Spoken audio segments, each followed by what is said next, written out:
dan Ibu Ratna Setiaw. Terima Hari kasih. ini kita melaksanakan praktek micro teaching dalam pelatihan TOT, metodologi pelatihan. Silahkan Ibu Nur Fauziah terlebih dahulu, silahkan share screen-nya. Silahkan dimulai, Ibu. Ya, terima kasih. Bentar.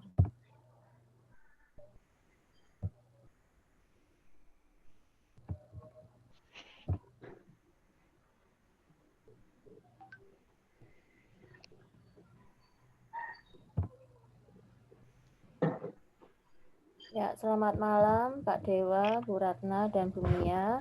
Pada kesempatan ini saya ingin memberikan pelatihan ya bagaimana menjadi tour guide for foreigners ya.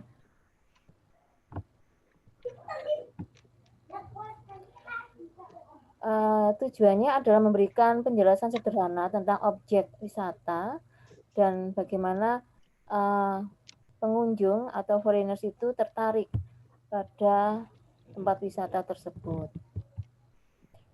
Sebelumnya kita harus paham dulu kondisi dari foreigners tersebut. Pasti mereka datang untuk vacation ya, yaitu liburan ya. Jadi memberikan suasana yang baru pada mereka, berbeda dari tempat asal mereka. Jadi kita memberikan sesuatu yang menarik, yang indah ya, sehingga mereka enjoy gitu ya. Dan biasanya mereka itu bersama keluarga ya, family here ya. Jadi orang tua dan anak dan mungkin ada relatif lainnya ya, keluarga lainnya yang mereka ajak. Pasti mereka memberi respon dengan melihat view itu pemandangan ya. Jadi kita usahakan menunjukkan pemandangan yang bagus ya. Kita menceritakan juga situasi dan kondisi sebenarnya. Lebih baik lagi juga kita bisa memberikan informasi komplit ya, mungkin dari daerah asalnya ya, sejarah dari tourism places itu sendiri. Kemudian banyak aktivitas ya yang mereka lakukan ketika mereka berwisata ya, bisa dengan swim ya, renang mungkin ya, kemudian hiking ya, kemudian sightseeing ya, kemudian banyak transportasi ya, misalkan ship di sini kapal ya. Jadi kita berusaha untuk memberikan pelayanan yang baik pada foreigners. Adapun kegiatan ini mempunyai dasar hukum, yaitu Keputusan Menteri Ketenagakerjaan Indonesia Nomor Kep 158 tahun 2010 tentang SKKNI ya, Kompetensi Kerja Nasional Indonesia. Di sini tujuannya adalah memberikan penjelasan sederhana tentang objek dan daya tarik wisata. Lebih dalam lagi, kita memberikan pengetahuan, keterampilan, dan sikap kerja yang diperlukan untuk memberikan penjelasan sederhana tentang objek dan daya tarik wisata dalam bahasa Inggris. Adapun 3 hal utama pada pelatihan ini yaitu pengetahuan, keterampilan, dan sikap. Untuk pengetahuan, kita memberikan kosakata dan ungkapan tentang objek dan daya tarik wisata dalam bahasa Inggris ya. Jadi karena mereka foreigners, jadi kita memberikan kosakata yang terkait dengan turisme wisata. Kemudian kita juga belajar grammar ya, tata bahasa dan pola bahasa Inggris yang tepat. Untuk keterampilan, kita mengungkapkan gambaran objek dan daya tarik wisata dan memberikan pengarahan sederhana. Karena kalau banyak kalimat ya kompleks gitu akan memberikan kesulitan ya untuk kita menjelaskan kita berikan yang sederhana dan memberikan objek langsung pada mereka. Kemudian sikap yang kita tunjukkan bagaimana bekerja sama yang baik dengan orang lain dan kelompok. Karena biasanya ini keluarga itu tadi ya. Jadi kelompok bagaimana menciptakan suasana yang menyenangkan ketika kita melakukan guide ya. Adapun elemen kompetensi 1 yaitu menyebutkan objek dan daya tarik wisata, menggunakan kosakata dan ungkapan yang tepat untuk menunjukkan objek dan tarik wisata, kemudian istilah dan ungkapan yang mudah dipahami. Berikut daftar kosakata yang sering digunakan ketika kita mendampingi foreigner ya.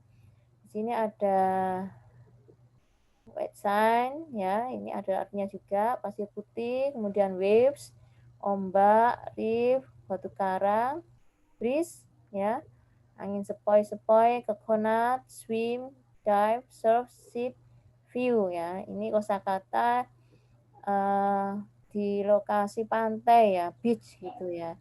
Jadi kita memang harus memahami ya, menghafalkan dan bisa mengucapkan dengan baik.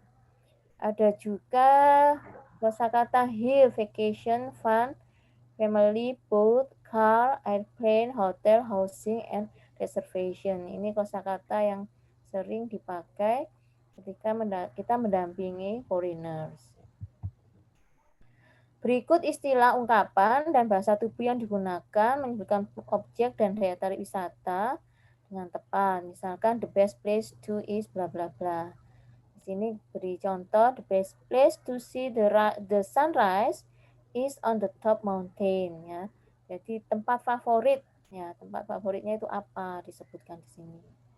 Kemudian ungkapan yang kedua, I've heard that bla bla bla is nice ya. Jadi I heard that Bromo is very nice. Jadi pernah mendapatkan informasi bahwa Bromo itu bagus ya. Jadi ada kesan yang menyenangkan ya tentang Bromo. Kemudian yang ketiga, if you like bla bla bla, you should visit ya. Jika kamu suka berenang, seharusnya kamu mengunjungi Bukit Mas. Jadi kita menawarkan ya, jadi ada offer ya, penawaran pada foreigners ya, pengunjung, jika mereka ingin melakukan aktivitas yang mereka sukai. Kemudian ungkapan yang keempat, you love to this place, kamu pasti suka menyukai tempat ini ya, disebutkan misalkan beach, hill, mountain ya, kemudian lake ya. Jadi memang harus dihafalkan tourism place, tempat-tempat wisata. Jadi ada komunikasi yang baik antara guide dan foreigners. Kemudian why not visit ya? I think Bali is nice. Why not visit here ya? We give opinion ya. Kita menawarkan. Mungkin mereka tertarik dengan tempat tertentu. Jadi ada deskripsi sedikit tentang nama itu ya. Kita menyebutkan nama, kemudian kita kasih deskripsi sedikit tentang nama tersebut. Mungkin mereka enggak familiar ya, baru dengar itu nama apa, tempatnya apa ya. Jadi kita memberikan penjelasan seperlunya. Lebih baik lagi kalau memang ada brosur ya, ada pamflet. Jadi mereka punya booklet gitu ya. Ketika kita menerangkan, kita juga memberikan informasi singkat pada mereka. Jadi mereka punya panduan ya, panduan. Karena ketika membaca dan mendengarkan itu memang lebih baik, ada komunikasi yang baik ya. Kalau ngomong aja tapi tanpa ada booklet ya mereka akan lupa seperti itu. Mungkin itu dari saya. Ada yang ditanyakan tentang penjelasan yang tadi saya uraikan? Kepada peserta yang lain silahkan Bu bertanya, karena di sini kan micro teaching harus ada interaksi. Dianggap peserta yang lain itu sebagai audiensnya. Silahkan. Ya, Mbak Nur izin bertanya. Silakan. Ibu, bagaimana caranya agar apa namanya si peserta dari training itu sendiri bisa meminimalisir kendala, Bu? Terima kasih. Saat di Eh, lapangan. Pasti banyak kendala ya. Mungkin bisa Ya. diberikan contoh kendala dalam hal bagaimana, Mbak Mia? Iya, seperti saya nih sekarang ya, tiba-tiba aja. Jadi ini kan kita sebagai guide ya, menemani tamu ya, khususnya foreigner untuk mengunjungi tempat wisata. Memang kita harus paham betul ya informasi tentang tempat wisata itu. Kita memang harus tahu informasi detailnya dengan harapan mereka bisa menikmati pemandangan dan bisa melakukan aktivitas sesuai tempatnya. Misalkan di pantai ya. Jadi mereka tahu oh spot mana yang bagus, kegiatan apa yang cocok di sana seperti itu. Kemudian ini apa special food misalkan ya, special drink dari tempat tersebut. Jadi kita menawarkan sesuatu yang unik, yang berbeda ya. Jadi tempat yang lainnya. Jadi benar-benar menonjolkan karakteristik dari tempat tersebut seperti itu. Sehingga ketika mereka sudah selesai ya vacation from that place ya, mereka punya impression ya, kesan yang baik yang menyenangkan setelah liburan di tempat tersebut. Seperti itu Mbak Mia. Iya. Bunda, untuk saat ini nih, di kondisi seperti saat ini, kendala yang paling sering ditemui itu apa nih Bunda? Apakah sudah ada solusinya atau belum? Ataukah mungkin bisakah kendala itu ditangani oleh pihak internal atau harus eksternal, Bun? Ya, memang ada tempat wisata yang sudah dibuka untuk umum. Sekali lagi bahwa kita mengikuti aturan yang dari pemerintah, ada protokol ini kesehatan juga. Jadi kita mengikuti itu untuk mengantisipasi hal-hal yang tidak kita inginkan. Ya tetap bahwa tadi ya pakai masker, bawa hand sanitizer, kemudian jaga jarak. Artinya memang bagaimana kepentingan itu bisa dengan baik ya. Kita tetap memberdayakan tourism places, kemudian juga memberikan entertainment pada masyarakat karena memang itu juga memberikan ini ya edukasi keluarga pada anak-anak wisata karena tidak sekedar entertainment tapi juga ada educative value ya dari tempat tersebut. Misalkan kita juga memberikan informasi tentang sejarah dari tempat tersebut ya, kelebihannya dan sebagainya. Memang sekali lagi ada plus minusnya, artinya bagaimana kedua kepentingan itu bisa berjalan dengan baik. Kita juga melindungi visitors ya supaya tetap aman ya dan sehat seperti itu. Bu Nur mau tanya ya. Ya. Sudah jelas.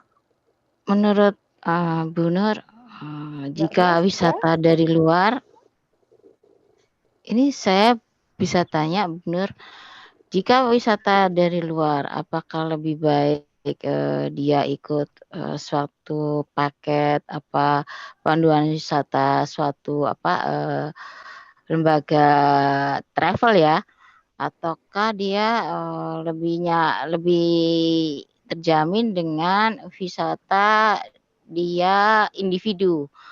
Takutnya kalau individu itu disalahgunakan dengan oknum tertentu. Kalau Bu Nur sebagai pendamping ya atau guide wisata, menurut Bu Nur opininya bisa disampaikan.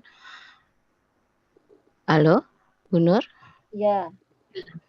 Jadi memang opsi pilihan untuk menggunakan paket travel atau tidak memang dari pihak visitor ya. Ini untuk yang wisata luar ya. Kalau wisata dalam negeri kan ya sudah menguasai medannya. Kalau dari luar ini indikasi bisa disalahgunakan dengan oknum-oknum yang ini ya menghindari oknum-oknum yang memanfaatkan para wisata luar negeri gitu loh. Menurut Bu Nur mengantisipasi itu lebih baik kalau wisata luar ini gimana gitu loh. Oh, ya memang kalau dari orang asing memang lebih baik pakai tourism travel ya, karena satu karena suatu lembaga itu memang lebih dipercaya dan lebih baik yang memang sudah punya izin dari pemerintah seperti itu, memudahkan untuk melaksanakan ini ya kegiatannya ya. Jadi karena memang satu paket ya, dari penginapan ya, akomodasi itu, kemudian perjalanan dan sebagainya itu memang lebih enak menggunakan tourism travel seperti itu, Bu Ratna. Saya rasa ya emang benar ya, tapi kan ada travel yang mereka tidak tahu kan resmi tidaknya. Biasanya kalau browsing tuh pengalaman kita kalau yang dari dalam sih masih ngerti ya ini resmi tidak ya. Kalau yang dari luar ini mengantisipasi untuk yang travel black ya, yang zona tidak resmi ini solusinya menurut Bu Nur harus gimana gitu? Ya sebaiknya memang lebih jeli lagi mencari informasi tentang badan travel tersebut. Lebih baik lagi kalau memang sudah ada izin dari pemerintah seperti itu. Karena apakah tidak mohon maaf apakah tidak dari kitanya aja menertibkan biro-biro itu gitu loh. Biar itu kan secara tidak langsung membuat wisata kita jadi jelek juga karena layanan biro perjalanannya kurang baik gitu. Selama ini kendala dari pemerintah ada solusi enggak untuk mentertibkan para biro-biro itu? Bu Nur mungkin tahu apa ada solusi untuk menangani hal-hal tersebut? ya sepengetahuan saya memang kita bisa melaporkan kalau ada sesuatu yang tidak tepat, karena memang yang bisa bertindak memang aparat keamanan. Sekali lagi bahwa dari visitor sendiri ya memang harus peka melihat biro yang terpercaya yang sudah mempunyai izin dari pemerintah.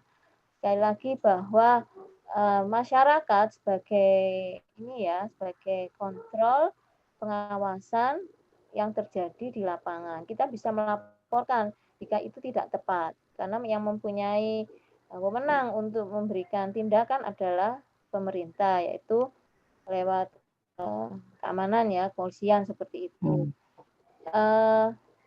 Kita sendiri ya sebagai tour guide ya memang sebaiknya memilih travel agent itu yang valid ya, artinya yang punya izin resmi ya, enggak istilahnya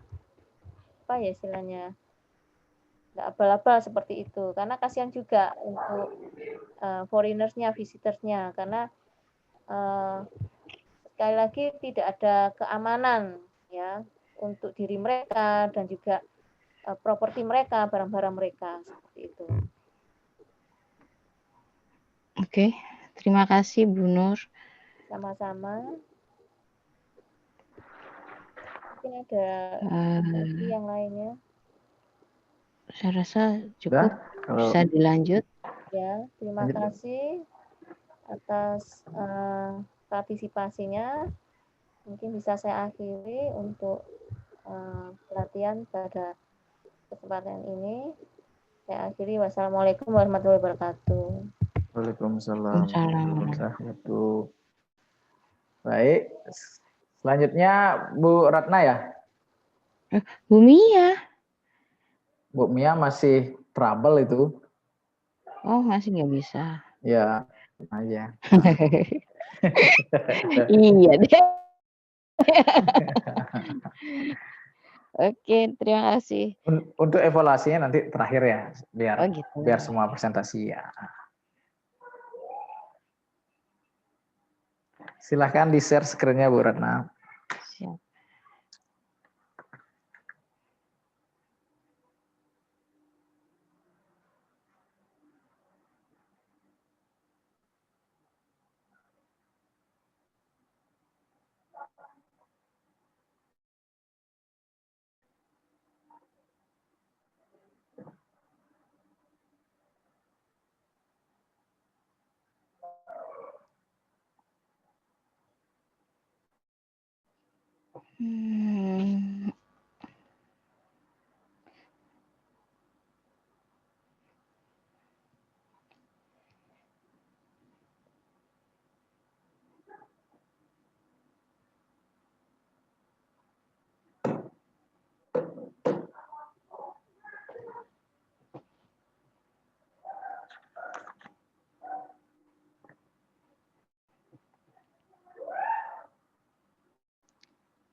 Bisa kelihatan ya?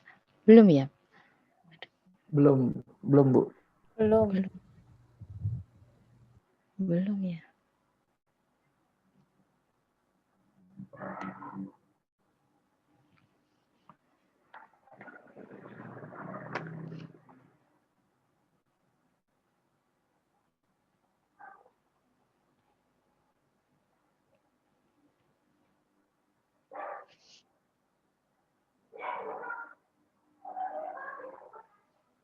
Aduh, kok belum juga ya.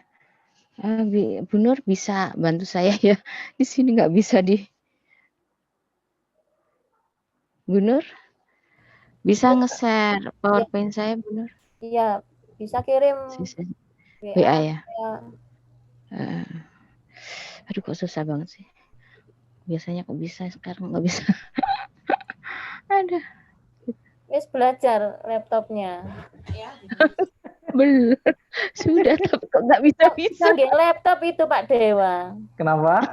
Canggih laptop. Kecanggihan laptop. Ya. Oh. Laptopnya baru masih belajar. Oh iya. Buka rahasia.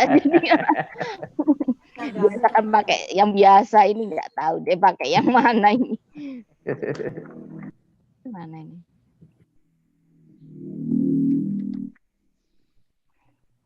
Ya, mohon izin share screen Bumia dulu ya. Iya. Oh iya, boleh. Silakan.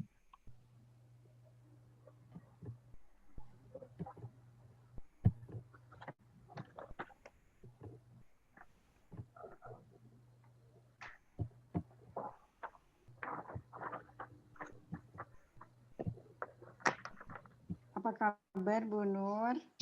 Gimana? Baik. Sehat? Iya. Bu Ratna?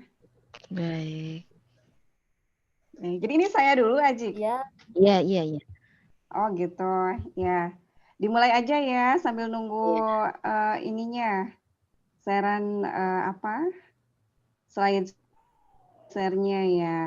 Bismillahirrahmanirrahim. Assalamualaikum warahmatullahi wabarakatuh. Terdengar semuanya suara saya, Ibu? Silakan lanjut Bu Mia. Ajik Dewa. Ya, silakan. Perkenalkan, ya saya Mia Kusmiati, instansi dari STIE Yasa Anggana yang beralamat di Jalan Otista nomor 278 Garut, Jawa Barat. Malam ini alhamdulillah saya sangat senang sekali untuk bisa mengikuti kegiatan Pro-Teaching yang diselenggarakan oleh YKH Herhav beserta Ajik Dewa juga ya sebagai CT-nya dan asesornya. Terus hari ini atau malam ini saya akan menyampaikan materi terkait kewirausahaan industri, di mana bagaimana agar kita bisa mengenal formula yang sering digunakan dalam pengambilan keputusan manajer IKM. Lanjut, Bunda. Ya, perkenalkan terlebih dahulu saya Mia Kusmiati. Profesi saya sebagai dosen usia 41 tahun, alamat di Intan Regensi Tarogong Garut.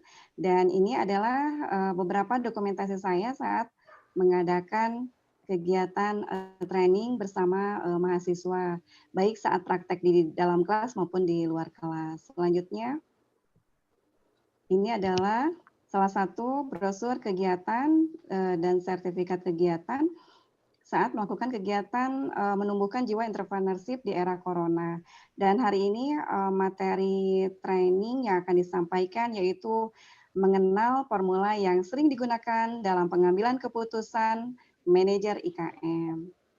Terima kasih. Selanjutnya next. Ya, Bapak Ibu. Selanjutnya kita akan mengenal bagaimana sih menentukan jumlah mesin yang dibutuhkan. Ini adalah salah satu poin dari KKNI untuk entrepreneur industri, di mana peserta training wajib bisa menentukan jumlah mesin yang dibutuhkan untuk industrinya. Contoh kasus, pabrik CP Prima yang bergerak dalam industri tekstil merencanakan untuk menentukan kebutuhan kapasitas mesin dan peralatan proses pada tahun yang akan datang. Nah, sekarang ini pabrik memiliki 4 buah mesin, tetapi pihak perusahaan merasa khawatir terhadap kapasitas yang ada untuk tahun depan.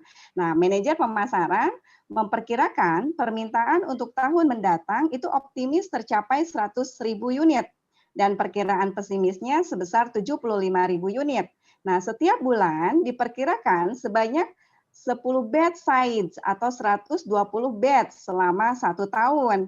Nah, setiap bed itu membutuhkan rata-rata 3 jam persiapan atau setup. Dan waktu proses setiap unitnya itu dibutuhkan waktu rata-rata 5 menit.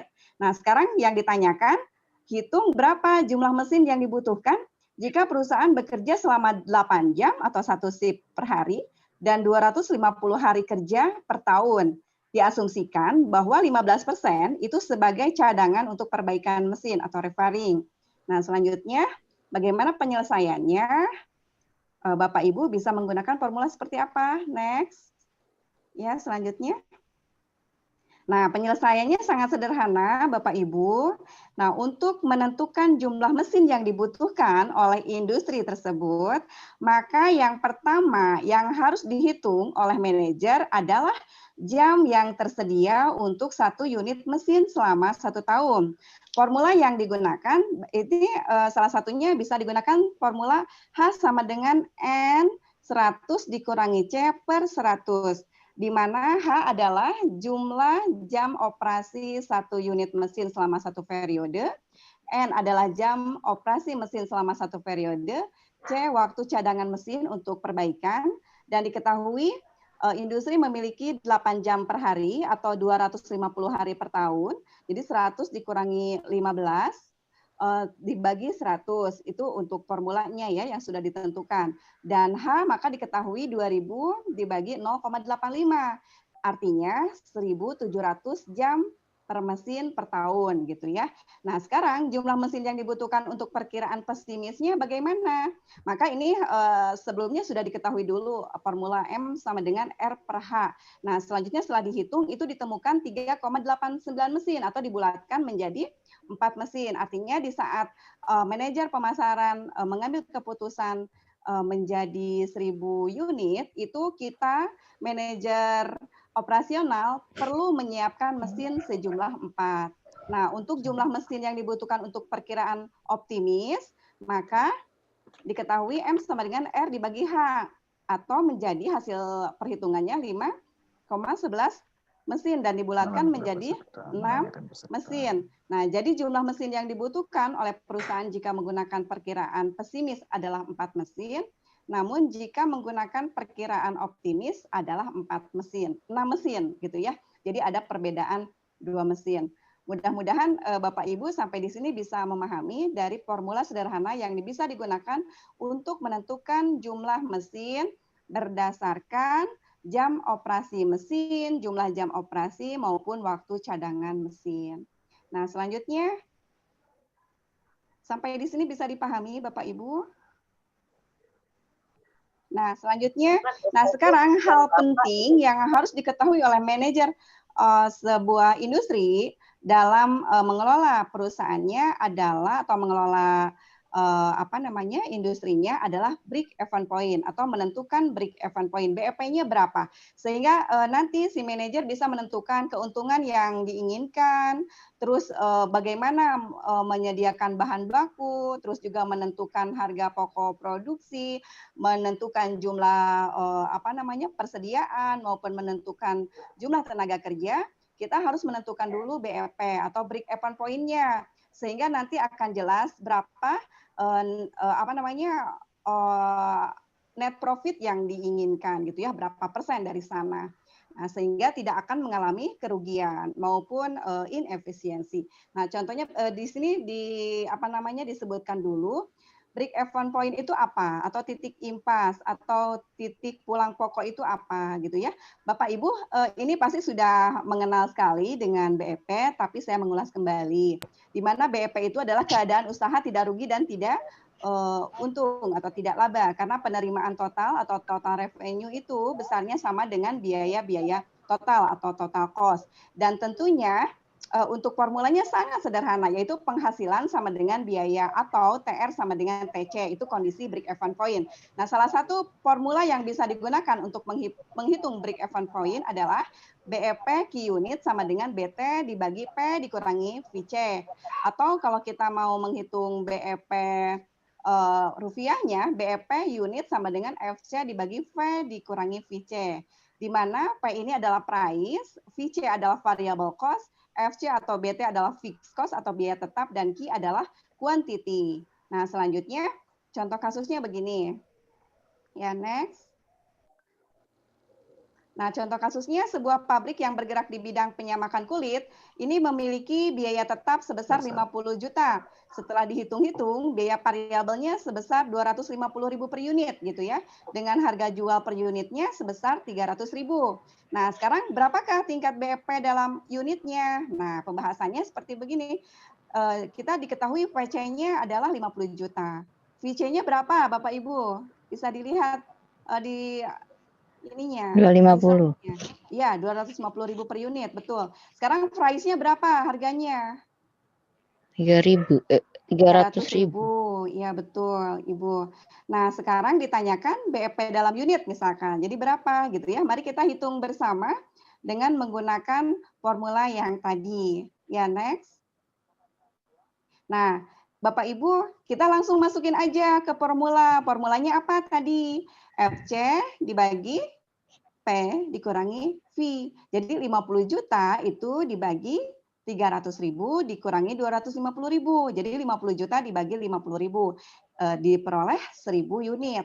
Jadi artinya perusahaan harus menjual 1.000 unit lembar kulit agar break even point.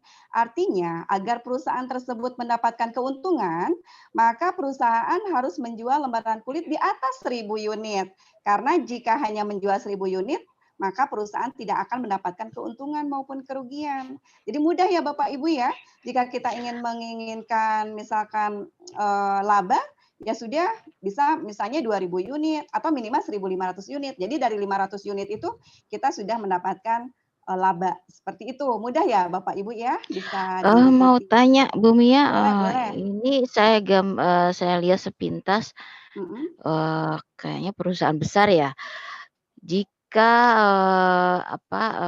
sistem BEP ini diterapkan untuk UKM, kiranya Ya, bisa apa tidak ini?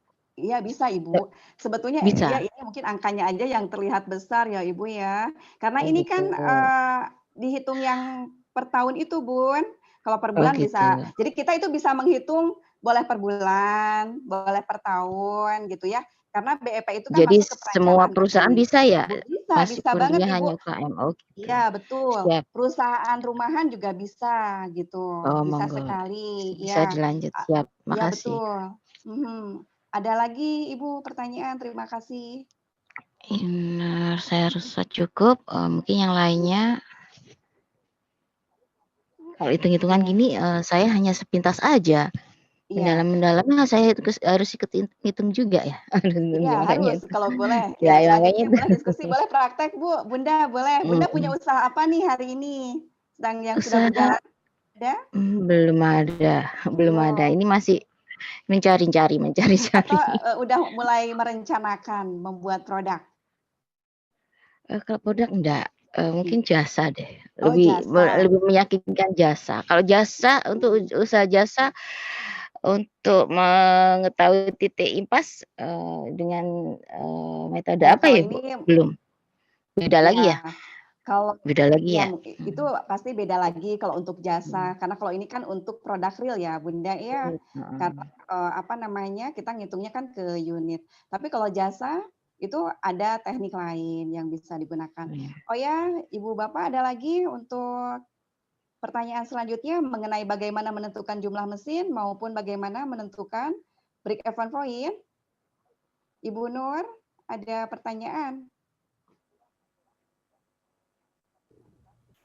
Misalkan dari suatu daerah itu ada ini ya apa sumber daya alam yang ini apa yang khusus gitu. Bagaimana supaya bisa meningkat gitu? Bagaimana? Dalam artian untuk peningkatan apanya Bunda? Bidang apa? Pariwisatanya ya tadi ya? Enggak, bukan pariwisata. Saya Apa ulangi lagi. Apa? Ya sumber daya alam dari suatu daerah tertentu gitu ya yang sumber daya alam ya. Nah, sekarang dari sumber daya alam mau dibikin produk apa dulu Bunda? Gimana? Ceritanya contohnya mau produk apa? Apa sumber daya alam misalkan Supaya kalau di bisa meningkat produksinya gitu kan tadi contohnya misalnya kuliner ya untuk makanan ya, industri makanan, boleh keripik, boleh misalkan makanan apa ciri khas ya, oleh-oleh, kerupuk seperti itu ya, atau seperti dodol. Mungkin kalau di Garut misalkan dodol aja ya. Atau di sini ada kerajinan kulit. Nah, sekarang bagaimana bisa meningkat dari sisi net profit margin gitu ya, kita ngelihat dari BEP. Nah, apalagi dalam kondisi pandemik sekarang karena memang temanya untuk mengenal apa ya formula yang bisa digunakan untuk meningkatkan entrepreneurship di IKM di masa corona. Nah, sekarang apa yang bisa ditingkatkan untuk para IKM, pelaku IKM adalah melihat kembali persediaan bahan baku. Karena yang terjadi di kasus di Garut ya Bunda ya, untuk masalah pengrajin kulit, ini ada kendala. Kenapa? Saat pandemi, bahan baku itu ternyata tidak bisa diterima lagi, tidak bisa diperoleh seperti dulu. Kenapa? Karena mereka sebetulnya impor ya untuk bahan baku. Jadi mereka menggunakan bahan baku kulit limbah dari Malaysia contohnya. Nah, di saat pandemi persediaan bahan baku yang diimpor dari Malaysia itu dihentikan sehingga mereka kesulitan untuk saat proses produksi. Nah, ini mengalami penurunan laba. Kenapa? Karena permintaan pasar itu menjadi tidak terpenuhi. Akhirnya mereka mengganti bahan baku untuk misalnya sandal, jaket, dan tas, yaitu menggunakan bahan baku dari lokal. Nah, bahan baku dari lokal itu ternyata memiliki kualitas yang berbeda dan memiliki harga yang lebih murah. Nah, artinya di sini sudah jelas gitu, sangat berkorelasi dengan net profit margin yang diterima oleh para pelaku industri. Sampai-sampai ada beberapa pelaku industri yang sangat tergantung dengan produk limbah, itu dia menghentikan proses produksinya. Jadi langsung collapse gitu ya. Tapi bagi para pelaku industri yang menggunakan bahan baku lain, cadangan atau bahan baku dari lokal, itu bisa bertahan. Namun mereka selalu mengkomunikasikan kepada customer-nya kalau terjadi perubahan bahan baku, dan mereka itu solusinya adalah mendesain ulang dari produknya, misalnya sandalnya didesain ulang gitu ya, sehingga lebih suitable menggunakan bahan baku lokal gitu Bunda. Namun harganya memang menjadi lebih murah gitu ya. Mereka untuk meningkatkan profitnya itu dengan menambah lagi jumlah unit produksi, dan mereka lebih memperluas pasar. Namun tetap masih ada kendala. Kenapa? Karena pasar juga selama pandemi ini kan mengalami penurunan, ya, permintaan mengalami penurunan. Nah, solusinya mereka mengalihkan atau menambah jenis unit produk lain gitu, yang tadinya dia lebih berpaku terhadap alas kaki, mereka kemarin-kemarin itu menciptakan kerajinan, terus menciptakan untuk cenderamata, terus juga ada yang menciptakan pakaian yang bisa lebih melindungi customer-nya dari udara saat ini gitu Bunda. Jadi mereka selalu berinovasi terhadap produknya, mencari produk komplementer atau mencari produk substitusi. Jadi sekarang ini di Garut sendiri memang di sisi lain mengalami penurunan produksi, mengalami penurunan profit, tapi di sisi lain mereka juga mulai berkreasi dengan desain produk yang lain dan juga berkreasi dengan jenis produk yang lain.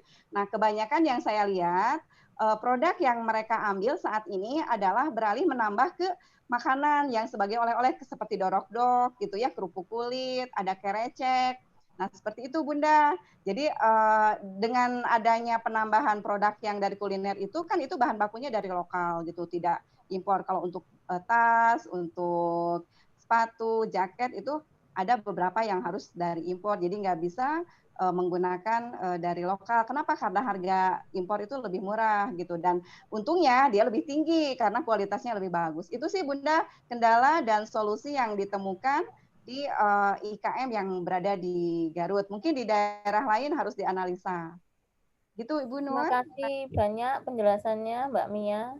Terima kasih Ibu. Semoga bermanfaat. Ya. Selanjutnya. Tadi untuk daftar pustaka, Ajik ini harus disampaikan. Untuk ini materi sumber rujukan saya menggunakan buku entrepreneurship atau kewirausahaan, pengembangan kewirausahaan. Kebetulan ini adalah buku pertama yang saya susun, buku kedua ya Bunda.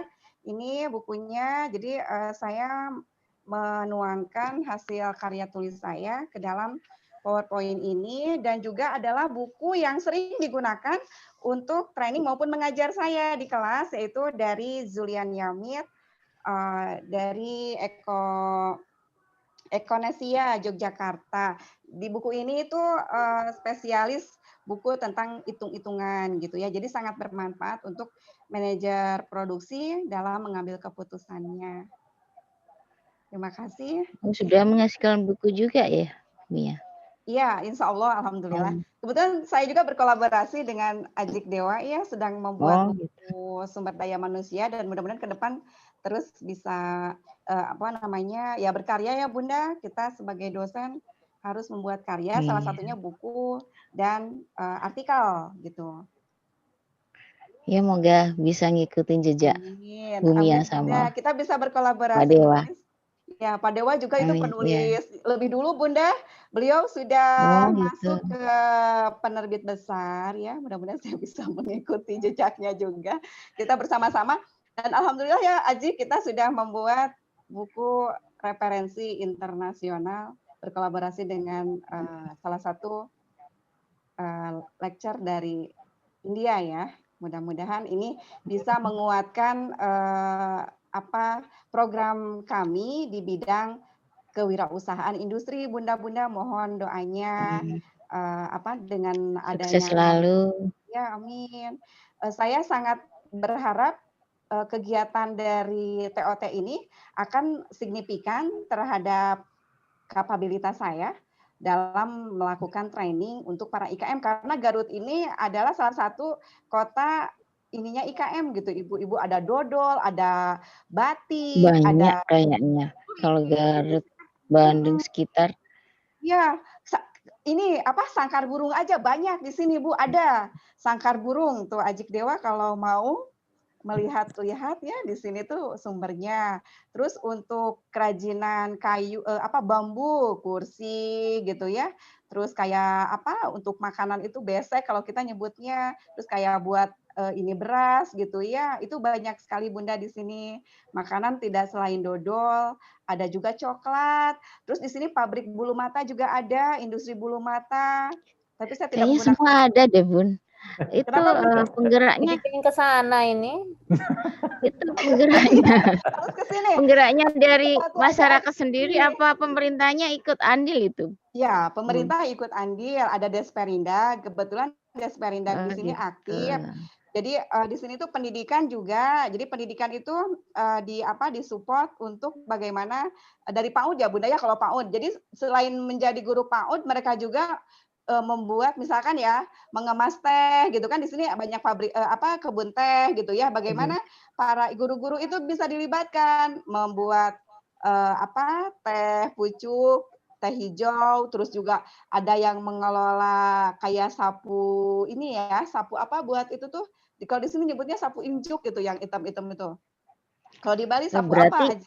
hanya berkarirnya termasuk orang-orang yang berkarir tinggi, double-double kerjanya sebagai Iya, betul. guru. Jadi Bunda, Dia juga usahawan.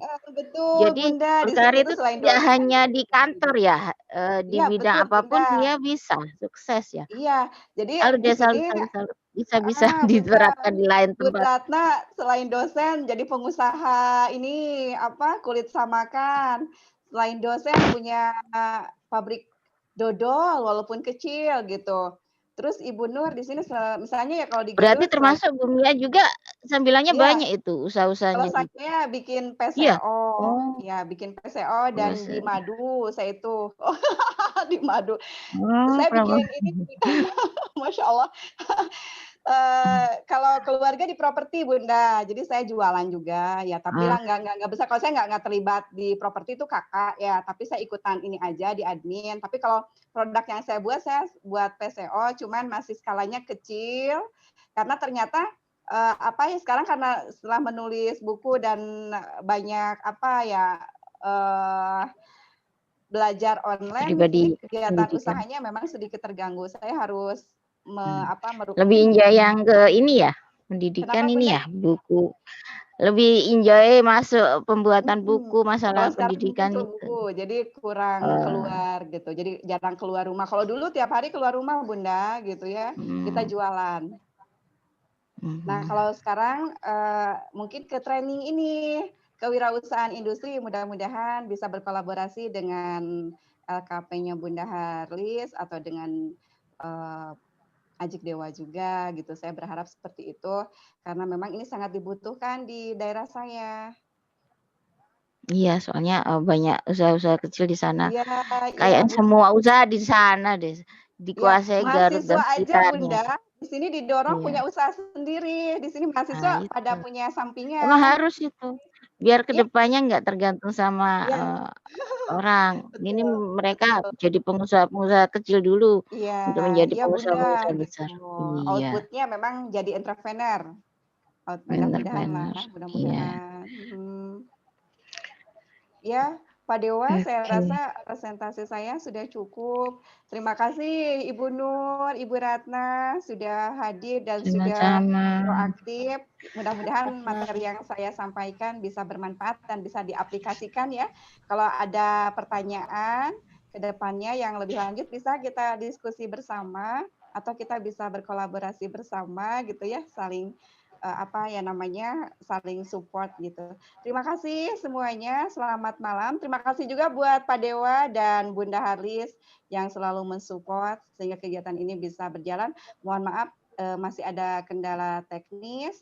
Mudah-mudahan saya selalu bisa terus belajar dan memperbaikinya. Wassalamualaikum warahmatullahi wabarakatuh. Waalaikumsalam warahmatullahi wabarakatuh. Ya, selanjutnya Bu Ratna, silakan. Siap. Mohon Bu Nur, mohon bantuannya di-share PowerPoint saya. Saya coba klik-klik nggak ada yang keluar. Sudah Oke, kelihatan Bu, sudah. oh sudah, oke. Ya. Oke. Untuk kali ini saya akan menyampaikan tentang pelatihan staf personalia, di mana membuat rencana pencarian sumber calon-calon pekerja. Jadi untuk suatu perusahaan pasti ini sangat-sangat dibutuhkan, masih usaha kecil pun, usaha kecil ataupun usaha besar. Kalau usaha besar jelas itu harus terorganisir ya, maksudnya benar-benar penanganannya harus serius. Oke, lanjut Bu Nur. Bu Nur, ini biodata kami, nama kami Ratna, saya tercatat sebagai pegawai sebenarnya, pegawai di Angkatan Laut, khususnya di akun Sat Kapal 2, ini bergerak dalam bidang pendanaan untuk organisasi baik itu personil ataupun anggaran kegiatan operasional KRI biasanya. Mohon maaf ini suara saya double ya? Enggak? Enggak, Bu. Oh enggak, oke. Enggak bagus. Saya tinggal di Sidoarjo. Ini literatur kami pendidikan dasar awal akuntansi, S1-nya manajemen, pasca sarjananya manajemen. Untuk yang kami saat ini sedang menempuh pendidikan S3, manajemen juga MSDM di Untak. Pengalaman kedinasan, saya kan staf lebih banyak ke kantor ya. Itu lebih ke operasional. Kalau masalah pendidikan, alhamdulillah dipercaya mengajar di Taruna AL di Surabaya mulai tahun 2014, 15 kalau Taruna, kalau di UT Surabaya mulai 15 sampai sekarang. Lanjut Bu Nur.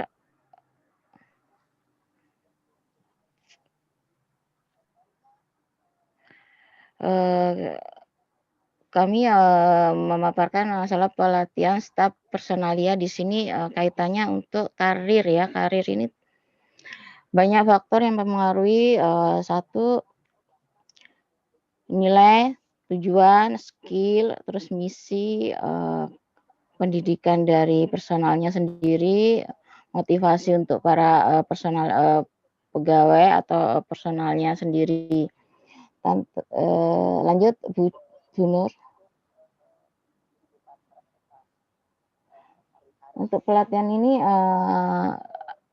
ada ada dasarnya yaitu keputusan dari Menteri Ketenagakerjaan nomor 307 tahun 2014 tentang penetapan standar kompetensi kerja nasional Indonesia kategori jasa profesional, ilmiah, teknis, golongan pokok, kegiatan kantor pusat, dan konsultasi manajemen bidang manajemen sumber daya manusia. Ini dasar dari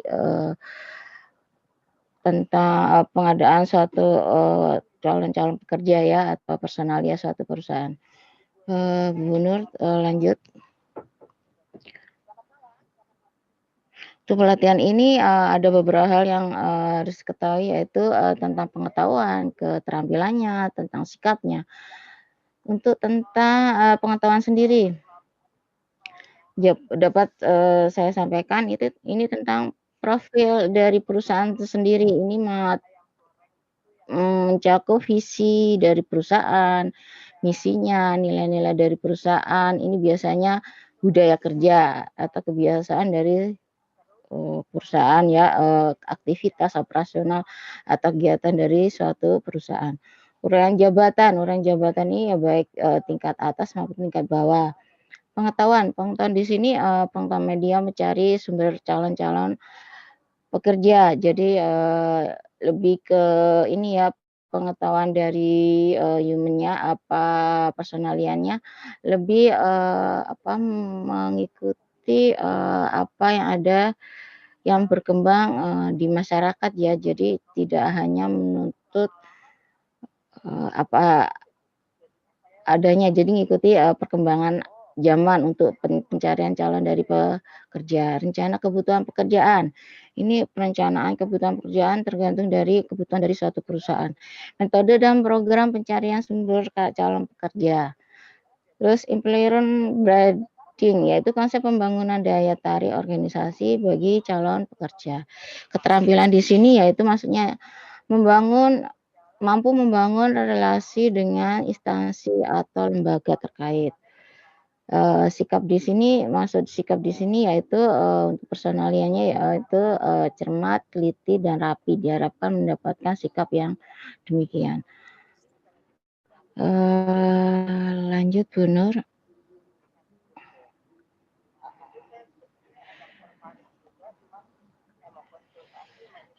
Elemen kompetensi di sini yaitu rencana kebutuhan calon pegawai ya, identifikasi kebutuhan calon pekerja. Di sini yaitu rencana kebutuhan calon pekerja sendiri diidentifikasikan berdasarkan prosedur operasional suatu perusahaan atau standar yang sudah ditentukan oleh pemerintah ya, standar umum aja.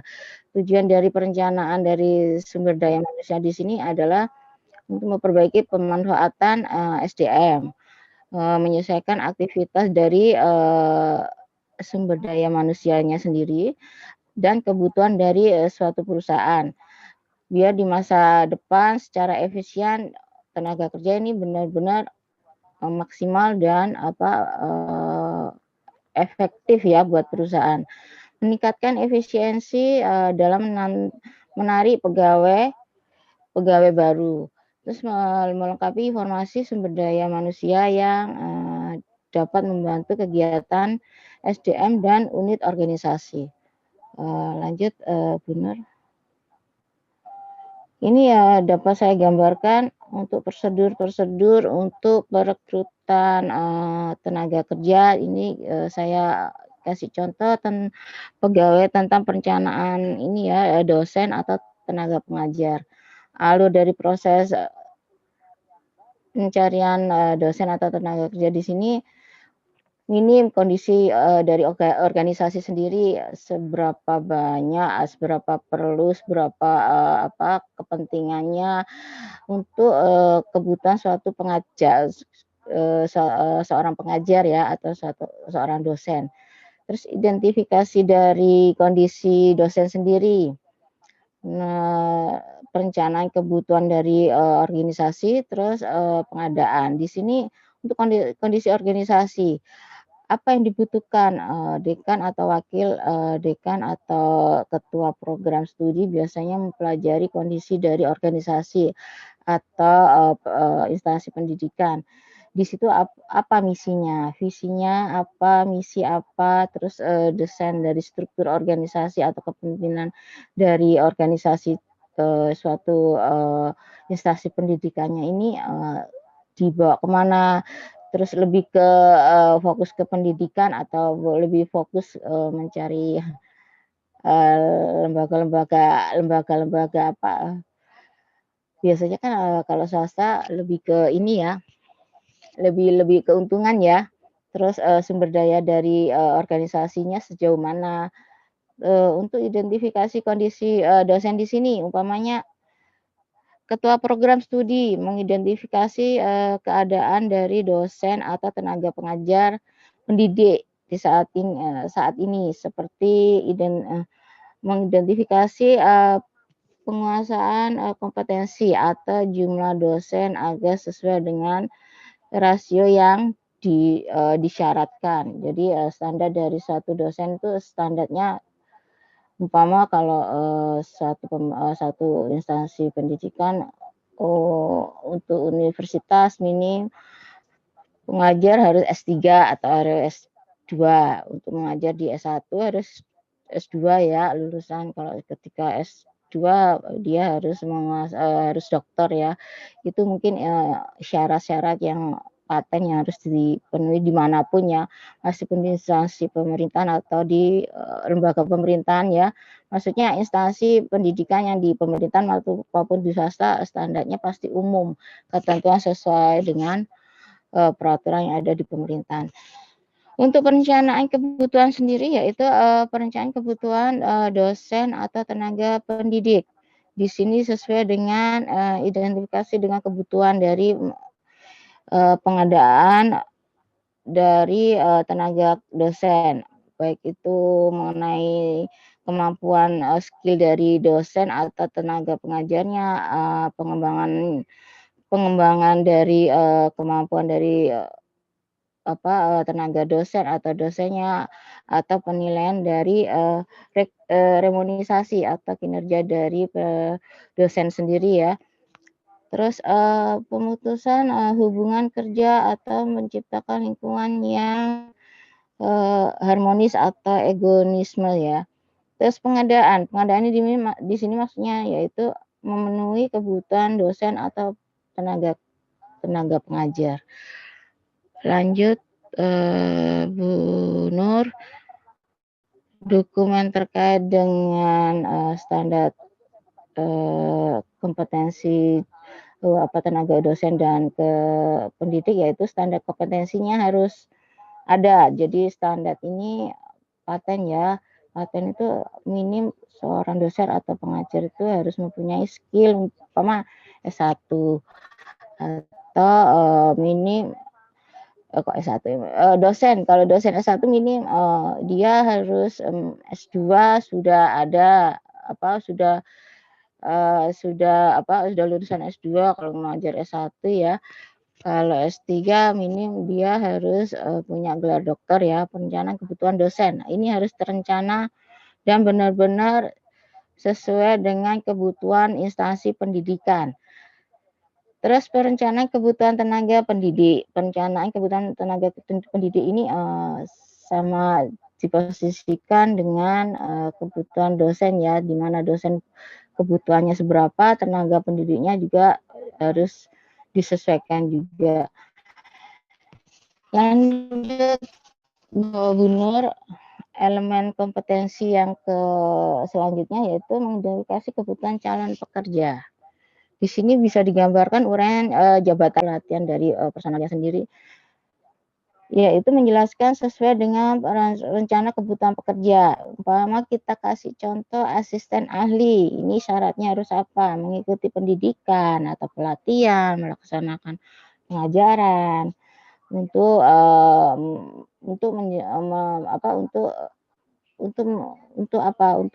biar pendidikannya ini setara dengan jenjang yang dibutuhkan ya. Terus membina kegiatan mahasiswa. Selanjutnya itu mengembangkan bahan pengajar, menyampaikan presentasi, menghasilkan karya ilmiah. Ini contoh syarat dari asisten ahli ya. Terus menghasilkan karya ilmiah, membuat perencanaan dan karya teknologi atau karya seni momentari atau seni pertunjukan, melaksanakan pengabdian masyarakat dan melaksanakan tugas penunjangnya. Lanjut Bu Nur. Adapun ini contoh tahap-tahapnya, ya ini di sini maksudnya apa? Menerima jadwal pengajaran, koordinasi jadwal, penerimaan silabus atau mendiskusikan. Jadi tahap-tahap yang harus dilaksanakan dalam suatu proses pengajaran ya. Umpama mendesain, membuat status acara, menyiapkan bahan pengajaran, pelaksanaan pengajaran di kelas. Jadi apa-apa yang harus disiapkan, melaksanakan pelajaran di kelas, melakukan evaluasi tatap muka, evaluasi tengah semester. Sementara itu dulu mungkin ada saran atau masukan atau tanggapan dari paparan saya tentang pelatihan tentang tenaga kerja. Ini saya kasih contoh pengajar atau dosen. Silakan waktu tempat saya persilakan. Ya Bunda, saya izin bertanya. Ya, silakan. Bunda, nah di kondisi pandemi saat ini nih, menurut Bunda ya, pandangan Bunda untuk terkait metode pengajaran nih, kompetensi dosen itu sendiri menurut Bunda perlu ditambah? Kalau perlu ditambah kompetensi apa nih Bunda? Karena ternyata untuk pembelajaran saat ini yang sedang berlangsung yaitu pembelajaran daring itu banyak kendala ya seperti training saat ini yang saya rasakan ya Bunda ya. Selain di perangkat, di jaringan, juga di sumber daya manusianya sendiri gitu ya. Terus juga dari sisi motivasi dan kondisi psikologis. Nah, artinya di sini dibutuhkan metode maupun media pembelajaran yang inovatif agar motivasi dari peserta didik itu bisa meningkat dan juga kendala-kendala yang ada mungkin bisa diperbaiki. Tapi saya ingin masukan dari Bunda nih Bunda untuk dosen itu sendiri bagaimana mengantisipasi hal tersebut? Apakah pihak perguruan tinggi perlu menambah dari tambahan dari kompetensi dosen itu sendiri mungkin seperti ini atau bagaimana nih Bunda? Baik dari sisi kompetensi maupun metode yang digunakan dalam mengajar, Bun. Iya. Untuk masa sekarang itu sisi pengajaran untuk tatap muka mungkin ya kita minimalis ya.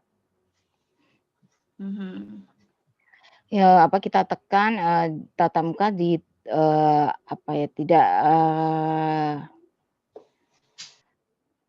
tidak terlalu banyak, emang tidak ditiadakan. Saya kalau untuk kompetensi sendiri untuk tatap muka sendiri saya opini saya sendiri, saya berpendapat lebih baik juga ada nilai plus ini maksudnya minim ada sarana dan pendukung dari kegiatan dari proses belajar online ya istilahnya. Ya kita kasih mungkin saya berpendapat dosen diharapkan lebih banyak lebih paham tentang teknologi ya.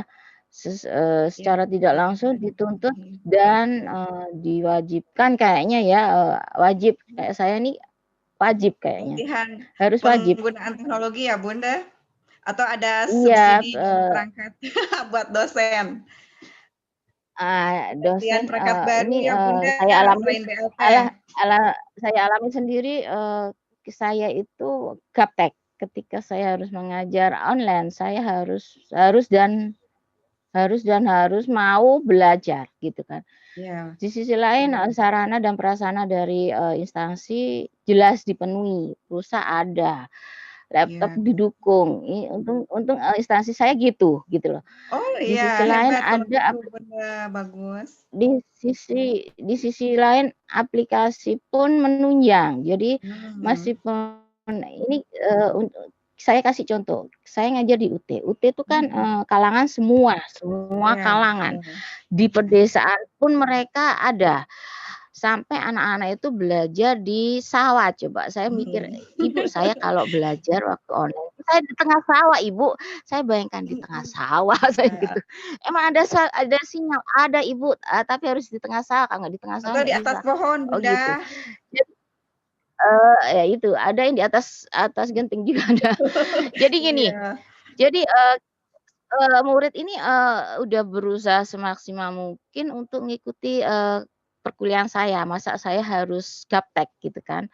Ketika mereka tidak bisa mengikuti kuliah saya, tapi dia bisa mengikuti aktivitas kuliah saya lewat aplikasi online. Nah, itu makanya itu ada sarana yang harus kita pelajari. Kita yang dulunya gaptek harus nggak mau harus belajar.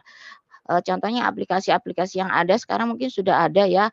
Kalau di instansi-instansi universitas sudah mulai ada ya LMS itu rata-rata semua universitas pakai gitu kan. Semua kegiatan ada di situ. Ketika mahasiswa mengikuti pelajaran, kita tidak bisa mengikuti karena kondisi wilayah mereka yang berbeda. Mereka bisa mengikuti lewat aplikasi online. Aplikasi online itu juga menyampaikan prasarana apa yang kita mau ketika kita mengajar dengan sistem diskusi. Mereka bisa mengikuti dengan sistem diskusi online. Itu saya alami sendiri ya dari pembelajaran sebagai tenaga kerja. Jadi mau nggak mau sekarang kita dituntut harus banyak-banyak belajar tentang IT. Kompetensinya mungkin kita harus Ke IT ngikuti ya Bunda, kebutuhan penguasaan iya IT ke ya IT. kompetensinya. Kita harus benar-benar menguasai. Padahal dulu tuntutan kita belajar pengajar kan nggak kepikir kalau IT ikut kan. Kita harus Iya. belajar ke IT-nya. Ternyata dengan kondisi saat ini mau nggak mau semua dosen harus bisa. Dulu dosen Penguasaan kolot teknologi ya Bunda. iya, itu pun ya tuntutan juga. Makanya itu untuk saat ini kompetensi lebih ke IT-nya ya untuk para dosen saya jamin semua kayaknya dosen-dosen di Indonesia harus benar-benar menguasai IT yang ada. Sekarang lebih pinteran muridnya, sekarang tidak. Dulu lebih pinteran muridnya tentang IT, sekarang dosen harus lebih pintar dari muridnya. Soalnya ini sarana buat kita sebagai pengajar untuk bisa menyampaikan kebutuhan mereka gitu loh. Itu Bu Mia mungkin kurang lebihnya Bunda, berkenan satu lagi tidaknya Bun, ya kalau silakan. misalkan nih kita juga harus melihat kondisi psikologis peserta didik ya Bunda. Kalau daring terus kan kita juga tidak bisa mengukur nih keberhasilan dari materi yang sudah disampaikan.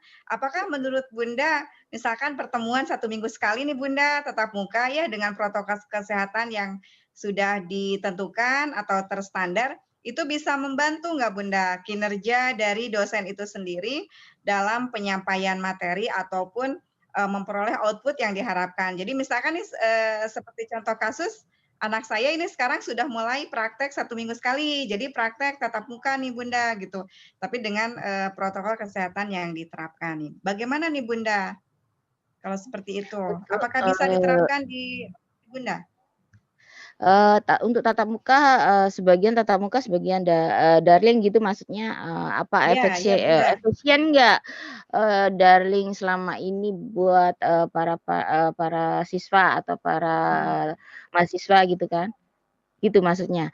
Kalau Iya, jadi daring Bunda kalau bisa ditambah kalau offline nih, misalkan seminggu iya sekali gitu Bun. Menurut Bunda itu iya. aman tidak? Semenjak dia masih memberlakukan protokoler kesehatan, why not gitu kan. Dengan dengan membatasi, jarak, transaksi atau Iya. dengan pengamanan, ini ya, Bunda. cairan, kesehatan itu ya, higienis, Sanitizer. untuk itu secara tidak langsung emang, tidak efisien, tapi sedikit banyak kan bisa menghindari hal-hal yang hubungan secara langsung ya. Tapi, Iya. untuk menghindari secara total, ya emang nggak bisa, soalnya kan Nggak bisa, anak-anak tapi biasanya nggak membantu ya Bunda interaksinya ya? Heeh, iya, membantu tapi mahasiswa minim kan, membuat menempel. mereka ini, ada rasa,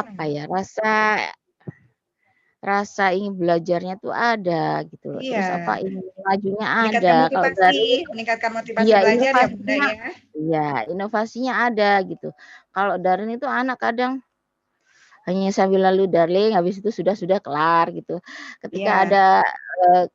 ada, ujian ini, saya alami sendiri ya. Ketika ada ujian, tatap muka, dia down, sebelum siap soalnya ketika daring dia hanya sambil lalu aja, dianggap itu hiburan.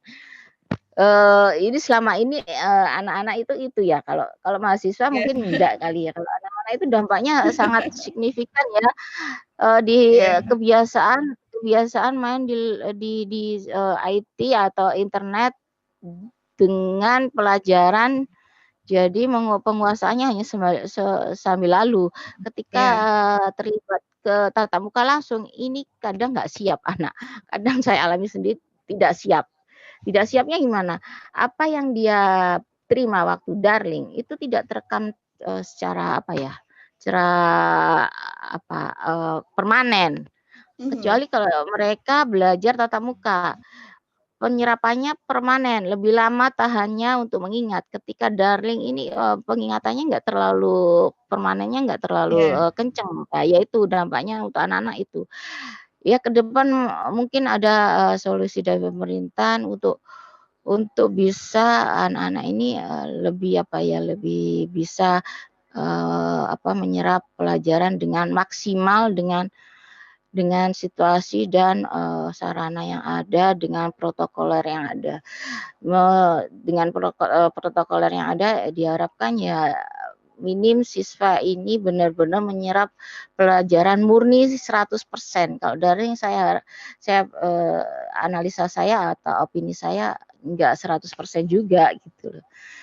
Itu mungkin Bumia kurang lebihnya atau mungkin Bumia ada pendapat lain. Ya, Bunda, terima kasih pemaparannya sudah jelas. Intinya kita harus ditambah kompetensinya ya, Bunda, di bidang teknologi dan metode pengajaran ya, kualifikasi bagi dosen. Terima kasih Bunda Ratna. Terima kasih Bunda Mia untuk Bu Nur. Saya rasa sudah cukup ya Pak Gede ya. Bu Nurnya tidur kayaknya.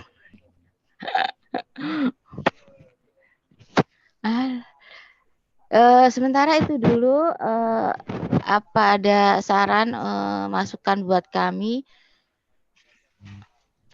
Ya, cukup Bunda, sudah jelas. Oke, terima kasih. Saya kembalikan ke Pak Gede. Ada masukan dasaran untuk kami sebagai pemapar dari kita bertiga kurang lebihnya. Pak Gedenya hilang deh. Bener deh, hilang deh. Ada, orang gede kok. Oh, ada. Terima kasih Bu Ratna.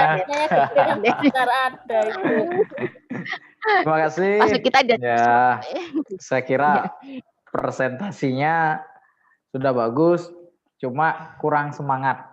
Kenapa kurang semangat? Karena hari sudah mulai malam. Iya, jam 9 ya. Saya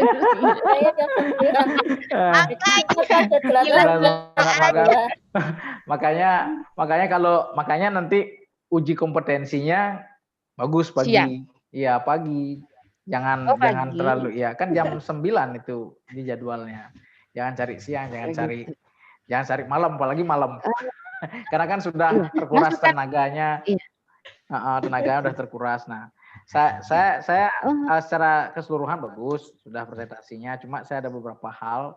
Nah, untuk Bu Nur, Mbak Mia dan Bu Ratna, ada satu hal yang penting yang tidak Ibu lakukan tadi, bahwa Ibu harus pertama, kalau Bu Ratna sudah mengeluarkan biodata sudah ada.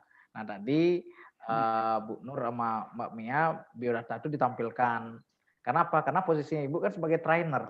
Apa saja yang sudah Ibu lakukan, misalnya berapa sudah menulis buku diisi, kegiatan apa yang sudah diikuti, sudah pernah seperti itu, kurikulum VT lah seperti itu. Ya, dia seperti itu. Pertama, kedua, Ibu bertiga lupa bahwa Ibu itu ada audiens di sana, ada peserta di sana. Kenapa nggak Ibu sapa mereka? Kan Ibu harus sapa, ya kan? Kan Ibu harus sapa. Maksudnya udah kenal jadi Ibu harus interaksi, harus Ibu sapa. Ibu tanya, apalagi ini daring. Daring kan Ibu harus tanya, atas nama A hadir enggak? Misalnya, hadir saya, ya ditanya. Gimana Bu? Sapa satu-satu gitu ya Pak Dewa. Nah, Ibu. Apalagi sekarang kan kondisi daring. Kalaupun tatap muka kan kita bisa langsung tunjuk orangnya gimana. Kalau daring tadi kan disapa Ajik dari awal juga Ibu Nur, apa kabar? Bu Ratna, apa kabar? Iya. Oh iya Pak, Bumia tadi nyapa. Kalau kita nggak nyapa.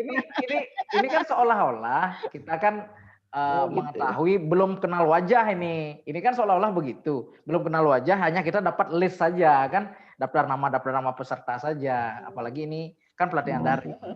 Paling enggak ditanya seperti itu. Gimana kegiatannya, bekerja di mana gitu loh. Oh, ada PDKT. Pokoknya ada penyampaian segitu, sehingga peserta itu sudah mulai enjoy dia. Dia kan sudah mulai mengeluarkan kata-kata, kita tanya sudah enjoy dia. sudah menikmati mulai. Itu awalnya. Nah, usahakan berinteraksi pada waktu kita memberikan materi. Artinya jangan setelah materi selesai baru kita interaksi menanyakan ke audien. Pada waktu pertengahan misalnya baru satu bagian diterangkan, usahakan interaksi dengan audien biar enggak audiennya kalau gitu kan ngantuk dia. Dengar itu terus ngantuk dia jadinya. Akhirnya situasi pelatihannya tidak menarik bagi peserta. Ini kan kita memanage pelatihan tuh biar peserta itu menarik dia mengikuti ya isi caranya kita berinteraksi. Kalau di fakultas itu ada namanya sistemnya menguasai kelas. Cara menguasai kelas itu bagaimana? Misal kita udah lihat audiens kita sudah mulai tidak fokus, ya kita gimana cara strateginya biar audiens fokus lagi. Audiensnya udah kelihatan sudah ngantuk atau apa, kita bagaimana fokusnya? Misalnya kita gini dulu ya, kita break dulu 5 menit, minum atau snacknya dimakan, misalnya seperti itu. Udah itu, nah pada waktu kepada Ibu bertiga, pada waktu penyampaian materi, selesai materi itu kan harus ada kesimpulan. Kesimpulannya apa? Jadi audien itu tahu, oh ini loh maksudnya dari sekian materi yang sudah dipresentasikan, kesimpulannya. Nah, setelah kesimpulan, biasanya setelah presentasi itu pasti kita memberikan tugas kepada audien, kepada peserta. Tugasnya seperti apa? Misalnya kalau presentasi tentang tentang marketing itu. Kalau marketing ini tugasnya apa? Misalnya dia bagaimana caranya kita suruh menawarkan sebuah produk. Produk itu bagaimana caranya biar pesan itu nyampe ke konsumen. Atau tadi tentang sumber daya manusia, bagaimana caranya sumber daya manusia perekrutan, gimana caranya seperti tugas itu merekrut, membuat brosur atau flyer itu yang baik, bagaimana caranya agar semua orang yang melihat itu tertarik gitu loh. Itu sudah itu. Nah, tadi SKKNI-nya sudah ditampilkan oleh Bu Nur, tetapi harus lebih spesifik Bu. SKKNI-nya nomor itu Ibu kan baru gini aja ya, kop SK-nya ya. Nanti Ibu tulis sana SKKNI nomor itu, unit kompetensinya sudah ada sebenarnya, cuma tidak terfokus dia. Udah itu kode unitnya sudah ada sebenarnya tadi. Udah itu judul unitnya sebenarnya itu sudah ada. Cuma nanti ditampilkan dalam satu slide, ini loh yang nanti yang akan dibahas gitu lah. Biar jelas, jadinya audiens tuh melihat, oh berarti kode unit sekian, judul unitnya sekian, berarti jelas.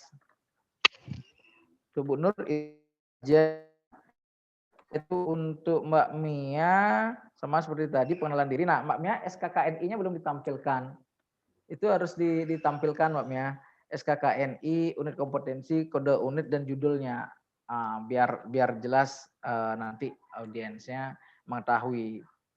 Nah sama seperti tadi juga absensi peserta juga belum, padahal itu hal yang terpenting dari segi pelatihan. Kita harus mengetahui audiens itu berapa jumlahnya, apalagi enggak profil audiens yang kecil lah, artinya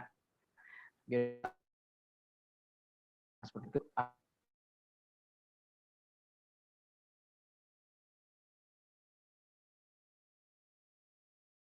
Iya tadi sudah interaksinya Pak Gede. Ya, interaksinya ya sudah, memang sudah, tetapi iya saya perhatiin kok Bunda, tenang aja tapi ya. Kalau saya emang enggak. Memang, tetapi harusnya lebih ditekankan lagi. Misalnya ini audiennya kan kita anggap tidak hanya Ibu Ratna aja, kan ada ibu yang lain misalnya. Kalau itu audiennya banyak kan kita harus lempar-lempar ke sini gitu loh. Ya, udah itu. Oke, Bos, siap. Nah, sama juga kesimpulan juga belum ada pada terakhir ya. Ya, selesai presentasi juga harus tugas, misal tugasnya begini nanti dikirimnya lewat email gitu misalnya. Kan biasanya pelatihan, misal kalau pelatihan 2 hari, 1 hari itu pasti ada tugas malamnya. malamnya besoknya dipresentasikan. Kan ini hari pertama, hari keduanya mempresentasikan tugas tersebut. Biasanya harus ada tugas.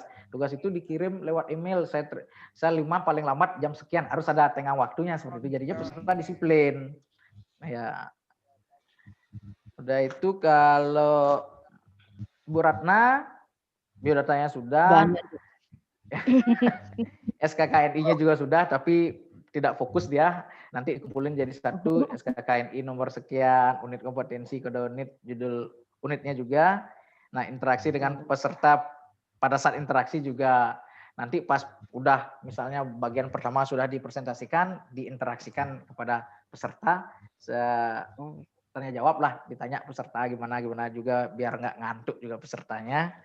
Udah itu sama juga kesimpulannya, sama udah itu selesai menyampaikan materi, ya tugas harus diberikan kepada audien. Biar ada outputnya, paling enggak biar audien tuh mengerti enggak apa yang kita presentasikan. Nah, hal yang penting Ibu untuk pada waktu uji komnya nanti, seperti yang sudah saya utarakan pada waktu diklat kemarin, Ibu harus mempersiapkan bahan. Bahannya apa? Ya, bahan PowerPoint-nya Ibu harus disiapkan. Kedua, peralatan biar nggak seperti tadi.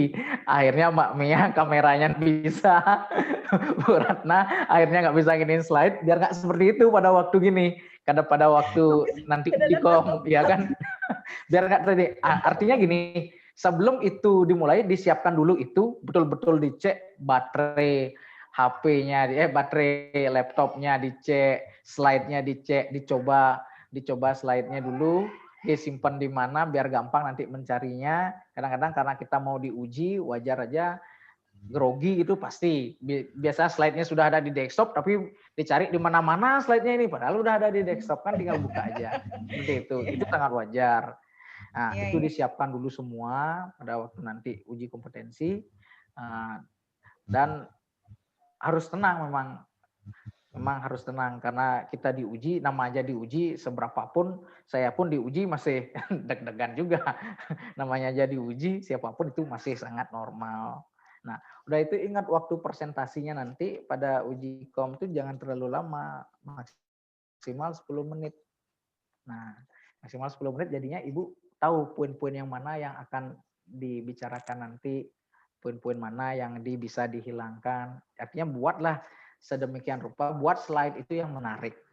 Yang menarik itu isi foto, isi apa gitu, biar asesornya gini, wah bukan lihat Ibu presentasi, lihat slide-nya, oh bagus slide-nya gitu.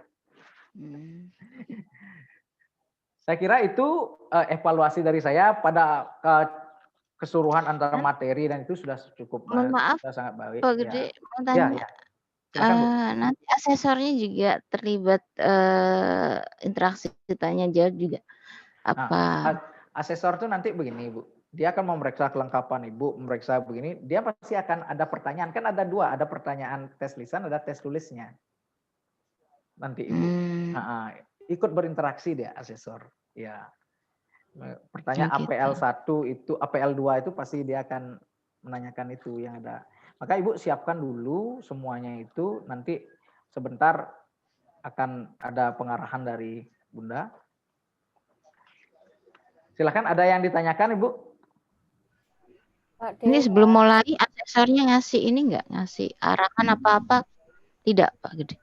Ya kan Pak itu kan nanti yang pertama masuk itu dari LSP-nya Bu. Kelengkapan Ibu LSP-nya mengecek itu nanti. Nah, setelah diserahkan masuk asesor ya nanti Ibu interaksi langsung dengan asesornya. Nah, itu. Ya Bu Nur, gimana Bu Nur? Mungkin punya rekaman video dari kegiatan sebelumnya gitu, jadi kita bisa lihat gitu ya. Ancang-ancang. Biar nggak kecelakaan di hari hanya maksudnya. Mengetahui nanti gini Bu, Ibu tugasnya dibuat dulu yang tugas 1, 2 sampai 6 itu buat dulu. Kan ada tugas itu kan, tugas 1. Masih ingat enggak tugasnya?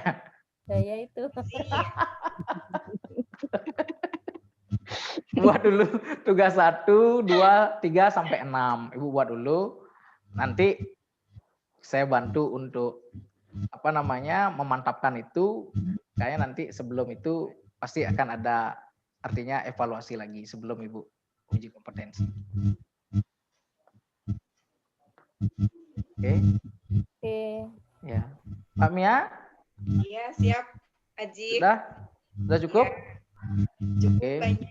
Cukup. Baik. Kak Mia kayak udah pengalaman jadi nggak banyak tanya ya. Kayak yang bingung. Saya bingung. Nggak usah bingung, Bu. Sebentar. Pasti lebih cerah sebentar. Saya tutup dulu ya. Bayangannya tidak ada, Bab. Dewa. Iya. Bayangannya masih kosong. Saya tutup dulu ya, Bu ya.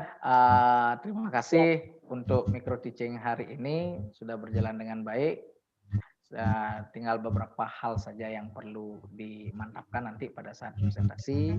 Nah, saya juga mohon maaf apabila ada salah-salah kata tadi. Mohon maaf, itu pasti tidak saya sengaja. Dan sampai jumpa nanti pada saat mempersiapkan uji kompetensi. Bila nanti ada yang kendala apa, silahkan hubungi saya. Seperti janji saya akan membantu semaksimal mungkin. Hubungi saya melalui WA, boleh. Silahkan. Ya. Ini Zoom terakhir ya, Pak Dewa? Kenapa, Ibu? Zoom terakhir ya? Iya. Oke. Ya, saya tutup micro teaching hari ini.